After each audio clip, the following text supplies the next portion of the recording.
Jadi mungkin banyak yang masih ingat ya kasus yang menimpa Nia Kurniasari ya, di mana nyawanya harus hilang di tangan residivis kampung yang gak punya otak ini. Bahkan ya, saking terkenal kasus ini, pas Nia udah dimakamkan, banyak orang yang datang berziarah, sampai daun pandan dan bunga di kuburannya guys, hampir setinggi 1 meter. Nia Kurniasari nih, anak kedua dari 4 bersaudara yang tinggal sama bapak ibunya di desa Korongpasa Surau, kecamatan 2x11, Kayu Tanam, Padang Pariaman. Nah, dia hidup bersama keluarga yang jauh dari kata kecukupan guys. Bahkan sebelum mereka punya rumah di atas bukit ya, mereka sempat numpang di musola desa itu. Nah, dari kecil Nia ini secara nggak sengaja udah diajarin cara gimana bertahan hidup. Makanya meskipun serba kekurangan, Nia ini adalah anak yang nggak pernah ngeluh guys. Bahkan ya dari kelas 4 SD, Nia udah jualan gorengan di sekolahnya buat ngebantu ekonomi orang tua dan juga buat nabung. Di tahun 2011 ya, karena suatu hal, bapak dan ibunya akhirnya berpisah guys. Bapaknya mutusin buat balik lagi ke istri pertamanya yang ada di daerah Dumai, yang bikin situasi mereka tambah sulit lagi. Tapi karena emang Nia ini anak yang baik ya, malah dia ngejadiin situasi kayak gini tuh jadi penyemangat buat selalu bekerja keras. Nia juga dikenal sebagai anak yang cerdas di urusan akademik guys. Dia selalu dapat ranking teratas di kelasnya. Sedangkan di luar akademik, Nia juga nggak kalah berprestasi karena beberapa kali dia menjuarai turnamen bela diri. Nah, di tahun 2024, Nia akhirnya menyelesaikan sekolahnya guys, atau SMA-nya. Nah, waktu itu dia sempat ikutan program beasiswa Kartu Indonesia Pintar, tapi di situ dia dinyatakan nggak lulus. Nah, karena itu, karena udah nggak sekolah, Nia mulai jualan gorengan keliling kampung yang ngelewatin rute sejauh 3 km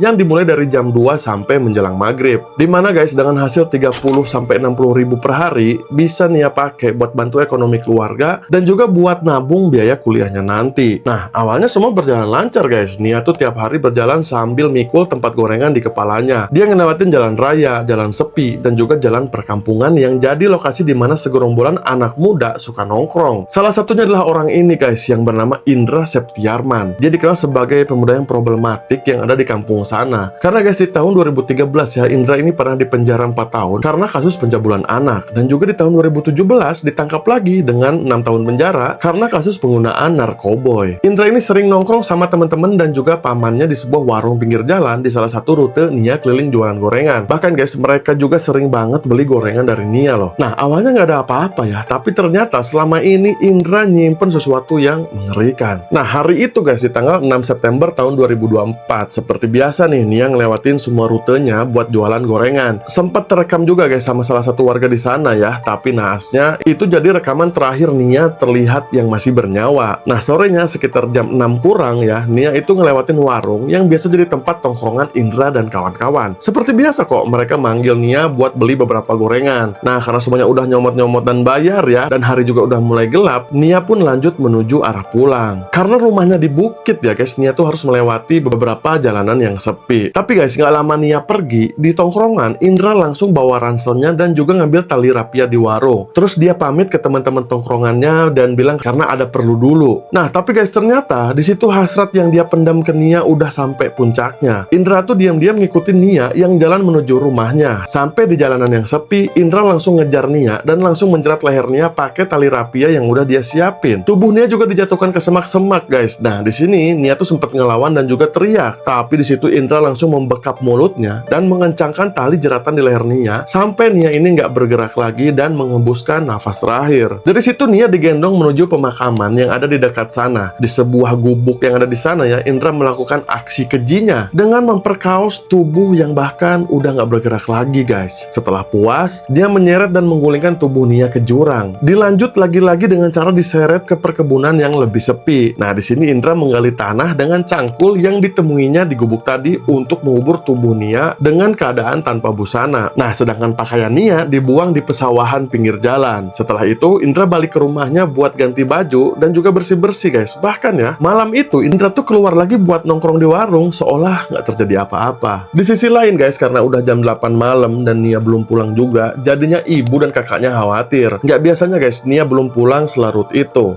Nah, mereka sempat nelusuri kampung buat nyari Nia nih. Tapi karena nggak nemu-nemu dan hari udah mulai larut, jadinya mereka makin resah. Karena itu, ibu dan kakaknya melaporkan hal ini ke perangkat nagari ya, atau perangkat desa adat di sana. Nah, mereka akhirnya dibantu para warga lanjut menyusuri semua tempat untuk mencari Nia, bahkan guys sampai jam 3 pagi. Tapi karena belum berhasil juga malam itu guys, mereka lanjut pencarian di pagi hari. Nah, pagi itu warga mulai menyusuri rute-rute yang sering dilewati Nia. Sampai di jalanan yang sepi, ada salah satu satu warga yang nemu nampan Nia dan juga gorengan yang udah tercecer guys, berantakan. Nggak jauh dari sana, mereka juga nemuin jilbab Nia. Otomatis guys ya, penemuan ini tuh bikin mereka tambah resah ya, apalagi keluarganya Nia, yang langsung menduga kalau pasti ada terjadi sesuatu ke Nia. Nah, karena itu keluarganya tuh langsung ngelaporin hal ini ke Polres Padang Pariaman. Setelah nerima laporan, kepolisian yang juga dibantu warga mulai menyisir lokasi sekitar temuan nampan. Nah, di situ mereka menemukan jejak di semak-semaknya guys, di mana ada bekas rumput yang terlindas seolah baru aja ada orang yang melewatinya. Pas ditelusuri lagi lebih jauh, jejak tadi ngarahin polisi dan warga ke perkebunan yang sepi, dan disinilah mereka menemukan gundukan tanah yang mencurigakan, yang juga ditutup dengan ranting dan juga dedaunan doang. Karena itu guys, mereka langsung menggali dan bener aja guys, tubuh Nia ditemukan tanpa busana yang dikubur dangkal di sana. Temuan ini guys bikin warga kaget ya, apalagi keluarga Nia, sambil mencoba mencari jawaban di kepalanya ya, apa sebenarnya yang udah dialami Nia dan siapa pelaku di balik kekejian ini. Nah, tubuh Nia langsung dibawa ke RS Bayangkara Padang untuk diotopsi guys. Sedangkan di sisi lain, polisi udah ngamanin beberapa titik TKP dan ngelanjutin penelusuran. Bersama anjing pelacak guys, polisi menemukan sarung dan sendal milik Nia, sedangkan baju Nia ditemukan di sungai pinggir sawah. Nah, polisi juga menemukan sebuah ransel yang diduga milik pelaku guys, dengan narkoboy jenis sabu-sabu yang ada di dalamnya. Nah, di sini polisi mulai menyelidiki keluarga, teman, dan juga warga di sana. Mereka juga dapat informasi dari beberapa saksi yang bilang kalau Nia terakhir kelihatan lagi jualan di warung tempat Indra dan kawan-kawan nongkrong. Pas polisi mendatangi warung itu guys, buat penyidikan ya, cuma Indra aja yang nggak kelihatan karena waktu itu katanya udah melarikan diri. Otomatis semua dugaan tertuju ke Indra ya. Bahkan polisi waktu itu bisa yakin guys, karena Indra ini emang salah satu residipis di sana. Tapi waktu itu guys, nggak ada yang tahu kemana Indra ini pergi ya, karena nggak ada satupun yang tahu pergerakan si Indra ini. Sampai 1 minggu kemudian, di tanggal 16 September tahun 2024, ada informasi kalau Indra ini terlihat di sebuah pondok yang masih ada di perkebunan guys. Tapi sayangnya pas polisi datang, lagi-lagi Indra tuh berhasil lolos. Kasus ini tuh benar-benar bikin warga sekitar tuh jadi cemas ya guys, karena sebelum Indra ditangkap, mereka tuh takut kalau Indra ini bakal ngelakuin hal yang sama atau ngelakuin kebiadabannya lagi,